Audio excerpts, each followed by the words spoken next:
رحیم، یہ ریڈیو قطر ہے۔ اب آپ محمود احمد سے خبریں سنیے۔ ابتدا میں پیش خدمت ہیں اہم خبروں کی سرخیاں۔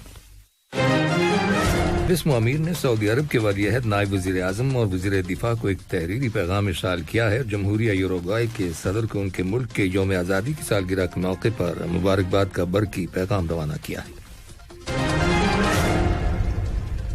آج صبح دیوان امیری میں وزیر اعظم اور وزیر داخلہ کی صدارت میں قطر کی کابینہ کا 7 روزہ باقاعدہ اجلاس منعقد ہوا۔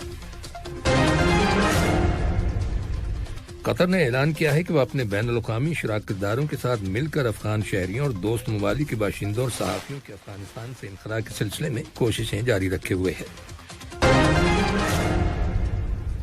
اور وزارت صحت نے قوت مدافعت کی ڈیفیشنسی یعنی کمی سے متعلق بیماریوں کا شکار مریضوں کو کووڈ-19 کی فائزر بائیو ٹیک اور ماڈرنا ویکسینز کی تیسری ڈوز دینے کی اجازت دے دی ہے۔ یہ تھی اہم خبروں کی سرخیاں، اور اب سے چند لمحوں بعد تفصیل سے خبریں نشر کی جائیں گی۔ لیجیے اب آپ تفصیل سے خبریں سنیے۔ صاحب اسم امیر شیخ تمیم بن حمد آل ثانی نے سعودی عرب کے ولی عہد نائب وزیر اعظم اور وزیر دفاع شہزادہ محمد بن سلمان بن عبدالعزیز آل سعود کو ایک تحریری پیغام ارسال کیا ہے، جس کا تعلق دونوں برادر ممالک کے تعلقات اور انہیں مزید فروغ دینے اور مضبوط بنانے سے ہے۔ صاحب اسم امیر کے پیغام میں اہم ترین علاقائی اور بین الاقوامی حالات و معاملات کا بھی ذکر کیا گیا ہے۔ نائب وزیر اعظم اور وزیر خارجہ شیخ محمد بن عبد الرحمن آل ثانی نے آج صبح نیون سٹی میں سعودی ولی عہد کے ساتھ ملاقات کی اور انہیں صاحب اسم امیر کا مذکورہ پیغام پہنچایا۔ آج کی اس ملاقات کے دوران دونوں ملکوں کے تعلقات اور انہیں فروغ دینے کے وسائل زیر بحث آئے اور باہمی دلچسپی کے متعدد علاقائی اور بین الاقوامی معاملات کے بارے میں تبادلہ خیال کیا گیا۔ صاحب اسم امیر شیخ تمیم بن حمد آل ثانی نے جمہوریہ یوروگوائے کے صدر لوئس لیکال پاو کو آج ان کے ملک کے یوم آزادی کی سالگرہ کے موقع پر مبارکباد کا برقی پیغام ارسال کیا ہے۔ نائب امیر شیخ عبداللہ بن حمد آل ثانی اور وزیر اعظم و وزیر داخلہ شیخ خالد بن خلیفہ بن عبدالعزیز آل ثانی نے بھی اس موقع کی مناسبت سے جمہوریہ یوروگوائے کے صدر کے نام مبارکباد کے برقی پیغامات روانہ کیے ہیں۔ صاحب اسم امیر شیخ تمیم بن حمد آل ثانی کو عراق کے وزیر اعظم مصطفیٰ الخادمی کی جانب سے ٹیلی فون کال موصول ہوئی ہے، جس کے دوران دونوں برادر ملکوں کے گہرے تعلقات کا جائزہ لیا گیا۔ اس کے علاوہ گفتگو کے دوران مشترکہ دلچسپی کے متعدد موضوعات کے بارے میں تبادلہ خیال کیا گیا۔ صاحب اسم امیر شیخ تمیم بن حمد آل ثانی کی ہدایات کے مطابق قطر ترقیاتی فنڈ QFD کی جانب سے طبی امداد کی ایک کھیپ آج اسلام آباد پہنچ گئی ہے۔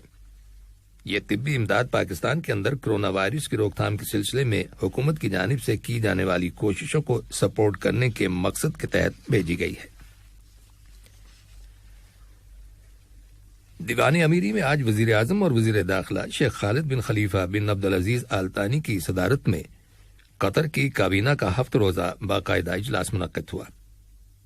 اجلاس کی کارروائی کے دوران کابینہ نے نائب وزیر اعظم اور وزیر خارجہ شیخ محمد بن عبد الرحمن آل ثانی کے اس فیصلے کے مسودے کی منظوری دی جس کا تعلق قطر میں لوگوں کے چند گروپوں کو انٹری ویزاز اور ریزیڈنس پرمٹس دیے جانے کے ریگولیشن سے ہے۔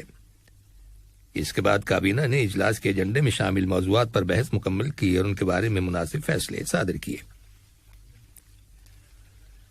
سامعین، دوحہ اور اس کے نواحی علاقوں میں عشاء کی اذان کا وقت ہو گیا ہے۔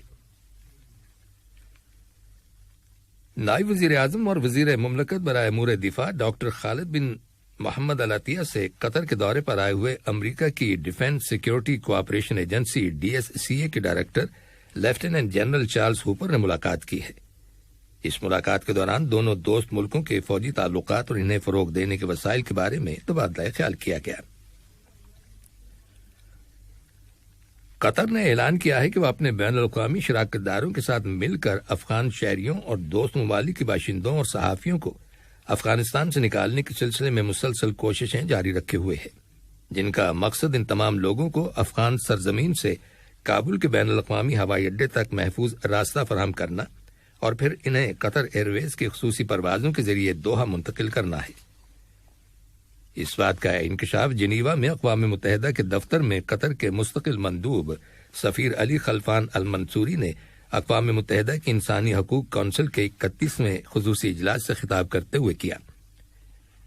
انہوں نے کہا کہ قطر افغانستان کے اندر امن و استحکام کے حصول کے لیے کوششوں کو تیز تر کرنے کا عزم رکھتا ہے۔ انہوں نے قطر کے اس عزم کا بھی اعادہ کیا کہ وہ افغانستان کے عوام کے پرامن اور باعزت طور پر زندگی گزارنے کے حقوق کی حمایت کرتا ہے اور ان کی ملک میں استحکام اور خوشحالی کی خواہشات کا احترام کرتا ہے۔ ادھر امریکہ اور اس کے اتحادی ممالک امریکی صدر جو بائیڈن کے اعلان کے مطابق افغانستان سے فوجوں کے انخلاء کے سلسلے میں کوششیں بدستور جاری رکھے ہوئے ہیں۔ صدر جو بائیڈن نے کہا تھا کہ فوجوں کی واپسی کا عمل رواں ماہ اگست کی 31 تاریخ تک مکمل ہو جائے گا۔ واضح ہے کہ طالبان کے دارالحکومت میں داخلے سے پہلے 14 اگست تک افغانستان سے 70,000 سے زیادہ افغان شہریوں غیر ملکی باشندوں کو کابل سے نکال لیا گیا تھا۔ یہ خبریں ریڈیو قطر سے نشر کی جا رہی ہیں۔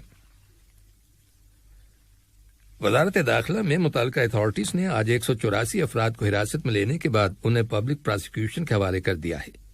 ان افراد نے کرونا وائرس کی روک تھام سے متعلق احتیاطی تدابیر اور پابندیوں کی خلاف ورزی کی تھی۔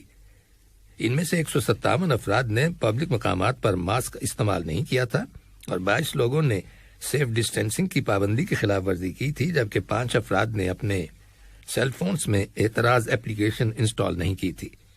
ان سب کے خلاف قانونی کارروائی عمل میں لائی جائے گی۔ وزارت صحت نے قوت مدافعت کی ڈیفیشنسی یعنی کمی سے متعلق بیماریوں کا شکار مریضوں کو کووڈ-19 کی فائزر بائیو ٹیک اور ماڈرنا ویکسینز کی تیسری ڈوز دینے کی اجازت دے دی ہے۔ وزارت کا کہنا ہے کہ یہ منظوری امریکہ کے centre for disease control and prevention اور امریکہ کی فوڈ اینڈ ڈرگ ایڈمنسٹریشن کی جانب سے حال ہی میں جاری کردہ اجازت نامے کے بعد دی گئی ہے۔ عوامی جمہوریہ چین میں قطر کے سفارت خانے نے شمال مغربی چین کے ننگز یاہوا خود مختار علاقے میں چین عرب ممالک کی 5ویں ایکسپو نمائش میں شرکت کی ہے۔ اس نمائش کی ویب سائٹ پر قطر میں کھیلوں کے اسٹیڈیم اور سن 2022 میں ہونے والے فیفا ورلڈ کپ کی تیاریوں کے ساتھ ساتھ قطر کے اہم بازاروں اور سیاحتی مقامات کی کئی تصاویر شائع کی گئی ہیں۔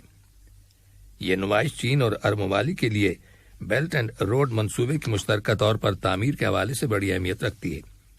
اس نمائش کے ذریعے چین اور عرب ممالک کے درمیان مختلف شعبوں میں $24 بلین کے 277 سمجھوتوں پر دستخط کیے گئے ہیں۔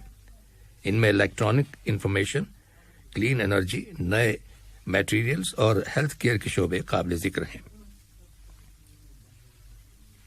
گزشتہ ہفتے کے روز غزہ اور اسرائیل کو سیپریٹ کرنے کے لیے لگائی گئی باڑ کے قریب فلسطینی اور قابض اسرائیلی فوج کے درمیان جھڑپوں میں جو فلسطینی زخمی ہو گیا تھا وہ زخموں کی تاب نہ لا کر آج چل بسا۔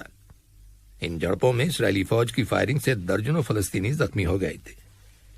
مظاہرے سرحدی باڑ کے قریب اسرائیل پر دباؤ ڈالنے کی غرض سے کیے گئے تھے تاکہ غزہ کا بلاکیڈ ختم ہو اور فلسطینی وہاں پر اپنے مکانات کی اثر نو تعمیر کر سکیں۔